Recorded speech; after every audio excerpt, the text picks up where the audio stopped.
and then we will be ready for our spotlight session. So tonight we're talking about time boxing. So I am going to say hello to everyone, and it is so nice to welcome you here to our Mind Moment Spotlight session. And I'm so glad you're here. Today, we are going to be diving into insight and self management and how those two work together to help us be more intentional with our time and our energy. And believe me, I have to be intentional with my energy. I'll tell you, after I had that surprise appendectomy a few weeks ago, my energy was down, down, down, down, down. And I'm glad that I have it back up because, boy, it's hard to accomplish much when you're feeling drained all the time. So, we're going to talk about a strategy in this session.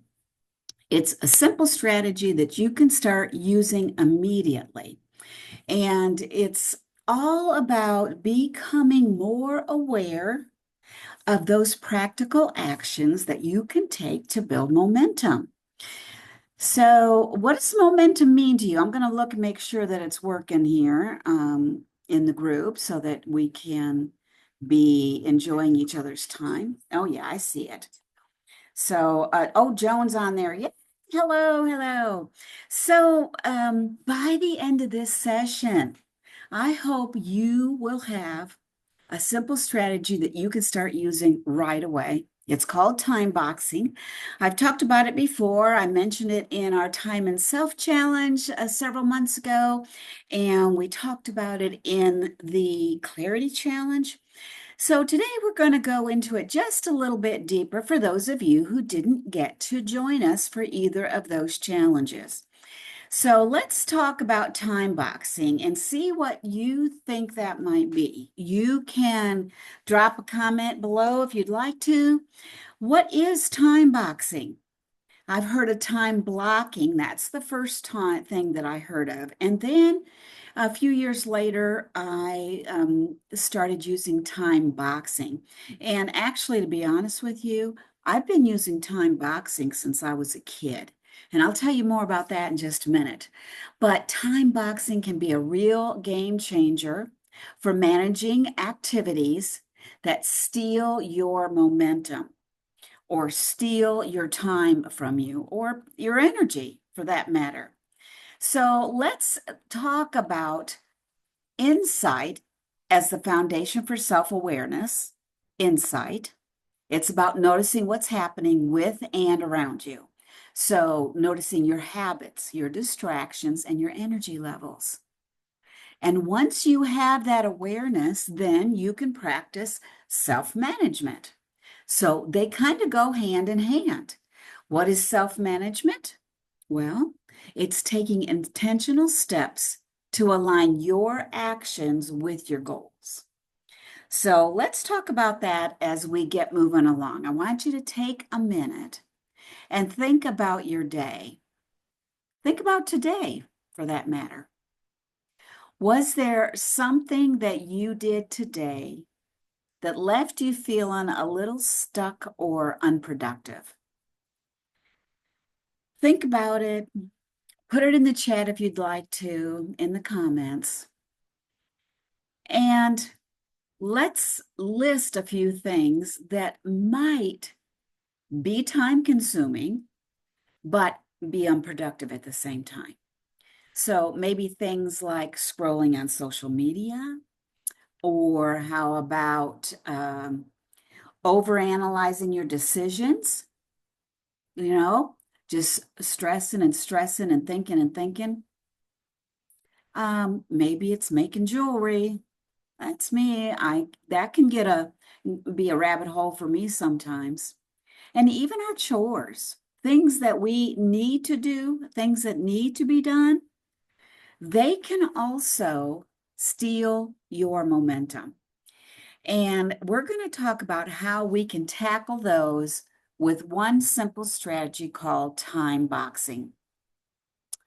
So, like I mentioned earlier, I have been using time boxing, the time boxing strategy since I was a kid.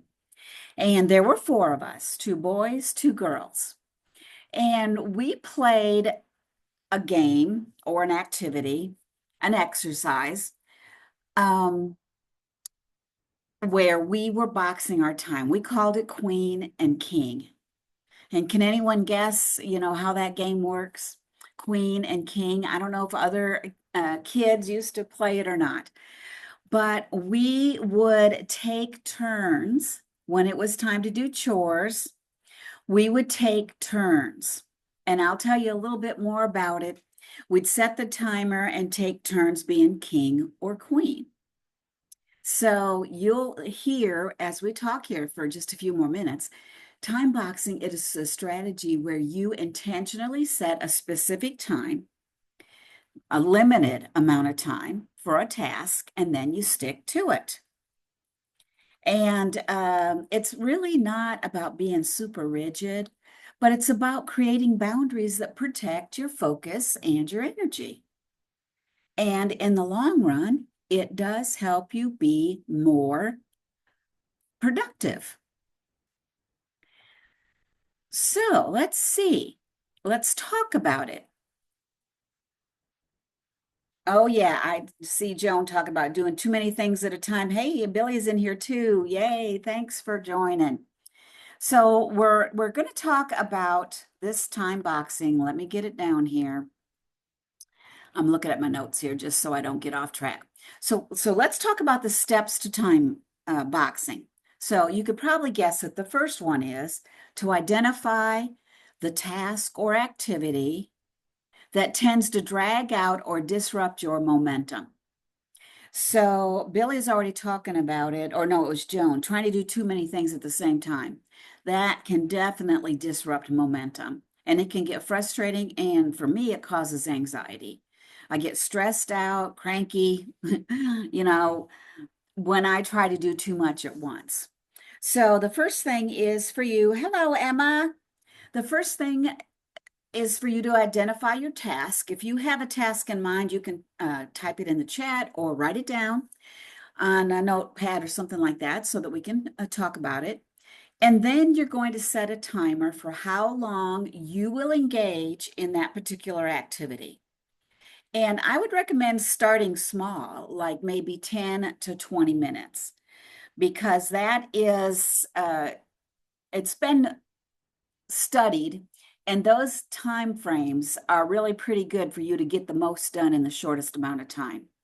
So you pick the task, set the timer, and then what happens when the timer goes off? Even if you're not done with the task, when the timer goes off, you stop what you're working on. So it's not about trying to get everything done perfectly. It's really helping you create structure. And over time, you get used to the structure and it is very freeing. It really helps you with that productivity. So let's talk about it. What's one activity you would like to try to time box? Something, and list them in the comments if you want to, or write it down on your paper. Something that is really draining, like maybe answering emails, or it could be something positive even, but it's really time consuming, like planning a project, or maybe making earrings or rings for the next craft show. Those are some of mine. I want you to share your thoughts in the comments if something comes to mind, and you don't have to, you can just write it down or just think about it. And if you're listening to the replay, hey, guess what? You can stop this recording and write it down, write some of those tasks down. So let me tell you a little bit more about that queen example I talked about earlier. So we would pick, there were four of us, like I said, we would pick who was going to be queen or king at any given time. And since there were four of us, we usually let the youngest one go first. And what that meant the king. So our youngest one was a king, doing admin. Oh yeah, Emma's already listed it, organizing the bead room. There you go. Oh, now some of that stuff, we're talking about one task at a time, not the big task. So Joan, when we're talking about reorganizing your bead room, think about one aspect of that room and write that down. Not the whole bead room, just one aspect of it. So anyway, so we would let him be the king. And what that meant is that we would set a timer for 10 or 15 minutes. So there you go. We were doing that time boxing. And then the king got to tell us what to do for that whole 10 minutes. And we did it. We didn't argue. And it had to be a chore because, of course, that's what we were doing, chores. So it had to be a chore that needed to be done around the house. And we would set the timer for 10 or 15 minutes. And the king got to sit on the couch, lay on the couch, have a soda, whatever he wanted to do, and he would tell us what to do. And if we were really fast, because sometimes we'd get our chore done really quickly, we'd come back over, and if the timer hadn't gone off yet, he would still tell us what to do.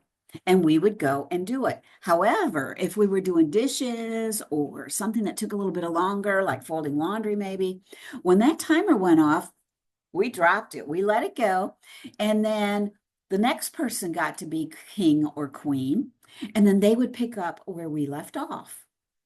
And we did this a lot when we were cleaning house at home, when we were doing chores. And it was a lot of fun, really. We all, did our thing and we didn't argue and we got our chores done. So that was good. So like I said, it can be very freeing because if you're all doing chores at the same time, that's boring and that's not my favorite thing to do. But if you're playing a game, it really makes it more fun. So time boxing is kind of like playing a game with your task. So I, the same thing goes for us with whatever we're doing. Some of our mundane tasks is put a box around it, set a timer. Because if you don't, it can take all day and you might still not get done what you wanted to get done because you didn't have the structure. So we're going to talk about this just a little bit. We're going to do a quick activity. It's kind of like a micro time boxing exercise. So I hope you're ready. I want you to think of a task now that you've been avoiding or that you've been spending too much time on. So, what is it that's been taking so much of your time? And then just imagine setting a timer. And I am the queen of timers. I had dozens of timers when I was in the classroom. Usually, I had a timer for every student, timer for myself, timer for my own kids at home. So make sure you have some sort of a timer. With our phones now, you can do it right on here, and there's some really cool sounds that'll come up. But anyway, imagine setting a timer for that task for 10 minutes and giving it your full attention for 10, 15 minutes. And you can do longer if you want to.